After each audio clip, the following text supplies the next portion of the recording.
Welcome back, welcome back, welcome back. Episode 13, A Day in the Life of a Cowboy Fan. And there's a lot of drama going down in Dallas, right? So before we get into the drama, I came across something on TikTok. It said when you're a Cowboy fan, you need to expect these certain things, right? And they named a couple things. Before I get into those things, the first thing that came up was Mike McCarthy is a good coach. He just doesn't show up in big games. When you're a Dallas Cowboy fan, that's the first thing you expect. You got a good coach. McCarthy's a good coach. He just doesn't pop up in important games. The next thing was Dak Prescott is a great quarterback. He just needs the right coach. I'm not gonna put my opinion on any of this shit. I'm just gonna let you guys know what the TikTok said. So, number one, McCarthy, good coach. He just disappears. That's not good. Number two, Dak Prescott. They say he's a great quarterback. I didn't say this. Whoever made a TikTok, they said Dak Prescott is a great quarterback. He just needs the right coach. The next thing that popped up, you can expect to win 12 games and then lose in the wild card. That's a slight disrespect right there. I mean, you gave us a compliment, but then backhanded us on the way out. You said you can expect to win 12 games as a Cowboy fan, but losing the wild card. Okay? The next thing said, Dallas Cowboys always have the most drama. Which is going to lead me to my next segment. But before we get to that, the last thing was, as long as Jerry Jones is the GM, we will never win anything as Cowboy fans. So let's go through each thing, right? The first thing they said, Mike McCarthy's a great coach, he disappears. I don't know how I feel about Mike McCarthy anymore. So like when we first hired Mike McCarthy, the Packers fans, they was laughing at us like, all right, you gonna see. You gonna see. You already saw what Aaron Rodgers said about Mike McCarthy. And my whole thing was, well, hold up, time out. Anything from Jason Garrett is an upgrade. So I was automatically happy when we got Mike McCarthy. Because I'm like, we just had Jason Garrett and he was laughable, right? So I was happy with Mike McCarthy. I didn't do too much research into his career though. I just knew that he won a Super Bowl with Green Bay, something that as a Cowboy Nation we need. We're trying to get back to win a Super Bowl. Jason Garrett never won a Super Bowl. Mike McCarthy did. He has gotten over that hump and got the ring. Whether it's because of him or Aaron Rodgers, he had the ring, right? So me seeing that like, oh, he was the Green Bay coach? Cool, we need that, right? Is Mike McCarthy a good coach? I think when he gets in his own way, he's terrible, right? But when he's not overthinking things, when he's thinking outside the box, he is a good coach. You might ask, Eric, what do you mean by that? So when McCarthy is in his own way, he just want to goes off the analytics and he does nothing crazy, nothing spectacular out there in the field. He goes run on first down, run on second down. Oh, we're third and long. Let's pass the ball now. Duh, we have to pass the ball. That's what I mean by, he's in his own way. He just wants to play by the numbers, the statistics, the analytics. Or it says first down, you should run.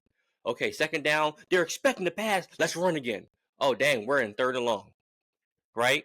So, Mike McCarthy's first season, that's all he did. The beginning of this year, that's all he did. Until we started criticizing him in the media, in content creation and everything, like, yo, you need to go ahead and change that up and do something outside the box because this ain't working and we're not looking good and Dak is looking horrible. You're going to get fired after the season if you keep doing this. He started to think outside the box. Then he started passing on first down. He started force feeding CeeDee Lamb, his best receiver. Before that, he wasn't doing it. For some reason, it came to some points in times where I'm like, yo, does he know we have CeeDee Lamb on the team? When we got in his ear and we started thinking outside the box, he started scheming up plays just for CeeDee. And the results came. He had 1,500, 1,600 yards, 1,700 yards this year. The most catches in the NFL. So when he's not in his own way and he's, playing to his strengths, his main playmaker of the year, CeeDee Lamb, yes, he's a good coach. But I'm really not going to call him a good coach because he resorted back to his old ways when the lights were on. And as the TikTok said, he's a good coach, but when it counts, when everything's on the line, he disappears, and he disappeared against the Packers. So I agree with that first part. The second part is that Dak Prescott is a great quarterback. He just needs the right coach. Well, I call BS, right? If you're a great quarterback, you're a great quarterback no matter what. Yes, coaches can help you with some mechanic things or some thought process things or whatever. But if you're a great quarterback, you're making it happen, right? Regardless. They signed Sue. They signed all these D tackles. They was adding pieces. It didn't work out for them because they didn't win it, but they were trying to sign everybody because they said, "Yo, this is our year now." When you feel like it's your year now to win it, you're gonna be signing whoever you need. And the Jones family would never do that. They did it back in the day when they signed Deion Primetime. We need that Jerry Jones back. But I have to agree with that. As long as Jerry Jones is the GM, we'll never win the Super Bowl. He has to step down. The next thing was, Dallas Cowboys will always have the most drama, and it's true. At least you get to hear about your team throughout the off season, and you can stay connected with your squad. Whereas some teams, their team is never in the media, so they just have to wait till the NFL season start. That does suck for those fans. But for us, the Cowboys is always in the news, so we're always updating and everything. But the drama can be tiring. Like, it's like, dang, man, like, what's going on? So the new drama, if you didn't hear, multiple family members are speaking out. Right? First things first, CeeDee Lamb's mom, she was on Facebook saying Dak Prescott is a scrub. No, I'm not going to say I'm not agreeing with her, but it's like, dang, your star wide receiver mom is calling you a scrub. Like, how is that relationship going to work out now between Dak Prescott and CeeDee? Like, yo, your mom was calling me a scrub. Why would I pass you the rock? If I was a scrub, how you break all those records this year? If I was a scrub, how you had the most catches in the NFL this year, huh? So now his mom saying whatever she said on Facebook, that can cause beef between Dak Prescott and CeeDee Lamb.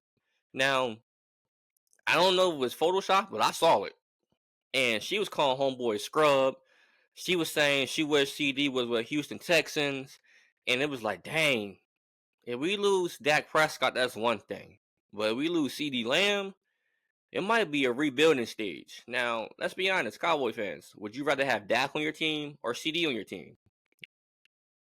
I'm taking CeeDee. Straight up. Yeah, find me an average quarterback to get CeeDee to rock. I'm taking CeeDee and a good defense so we can win that joint. Look at the 49ers.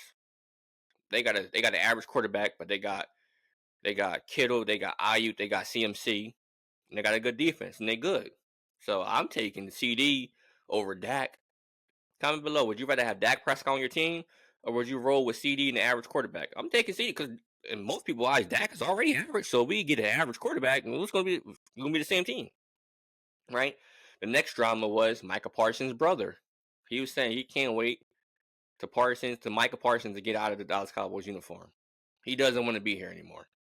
like, y'all going to say y'all keep disrespecting his brother, Micah Parsons. You're gonna see when he's going. Now we can't lose Micah Parsons.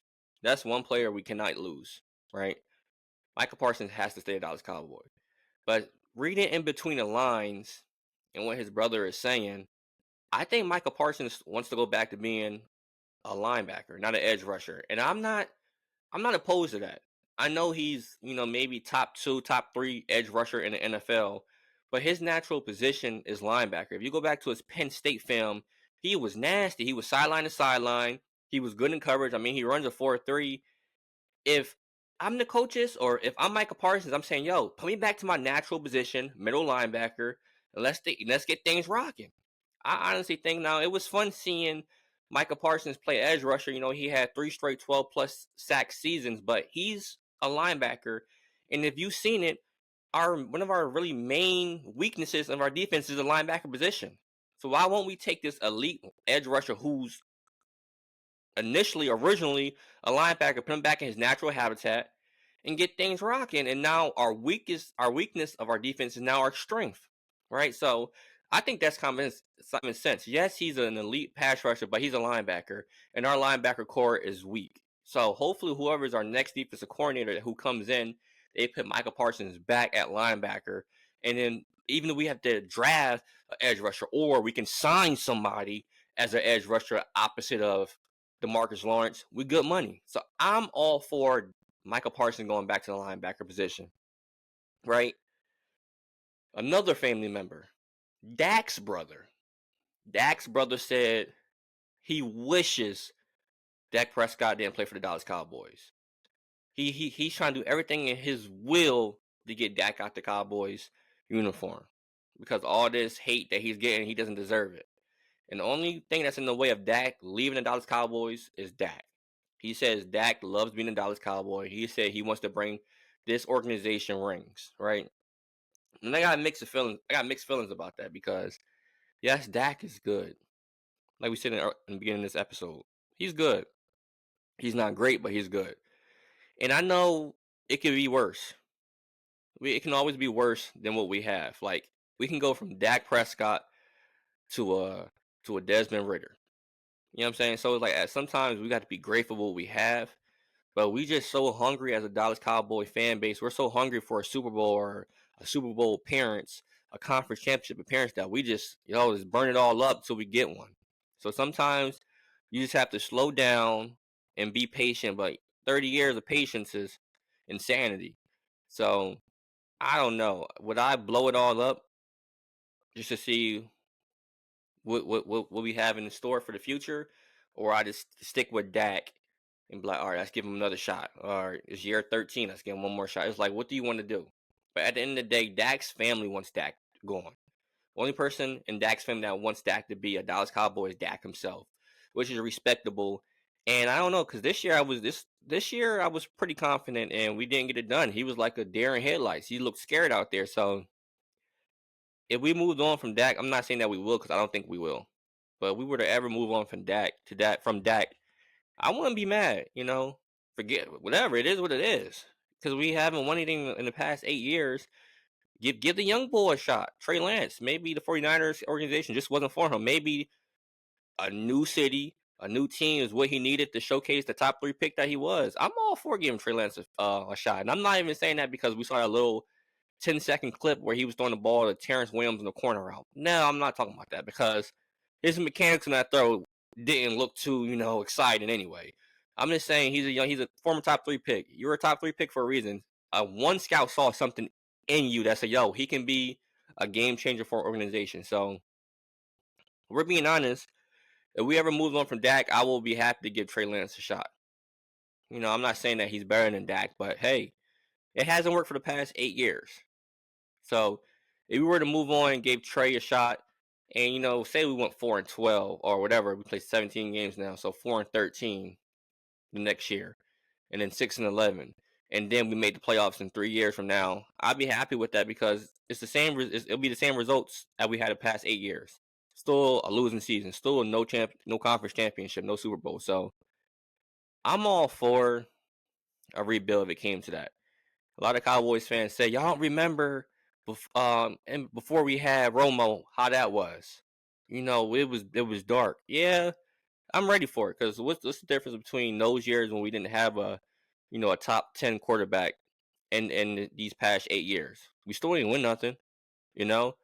So would I go through a rebuilding stage in order for us, get better chances of making a conference championship or Super Bowl? Yes, I will. You got to think about it. All these other organizations have done it, and they surpassed the Cowboys. The Detroit Lions, they were trash for years. Now look at them. They're more than likely going to make a conference championship.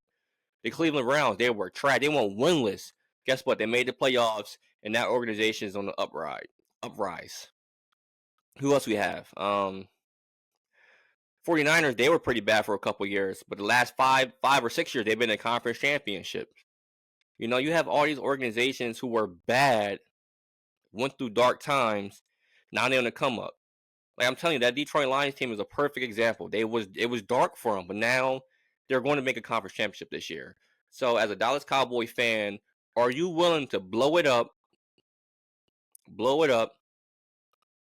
go through 3 to 4 years of dark times just to come back strong from all your draft picks that you accumulate through those 3 to 4 years bad times? You have young pieces, and you could potentially make a conference championship just like how the Detroit Lions did. Me, I'll be honest with you. I'm willing to do that because these past 8 years, we've been on top of the hill and wasn't on top of the hill. We still lost. It still resulted in a losing season. Like I said, I'm not even talking about Super Bowl. I'm talking about just making the conference championship. So, as a Dallas Cowboy fan, I'm willing to go through a rebuilding stage for a bright future rather than staying average year after year after year. If you're a Cowboy fan, comment below your thoughts on that. All right. So, yeah, if you're a Dallas Cowboy fan, that's what you have to expect. Now, let's talk about the NFL playoff games last night, right? So first you had the Baltimore Ravens who played the Texans.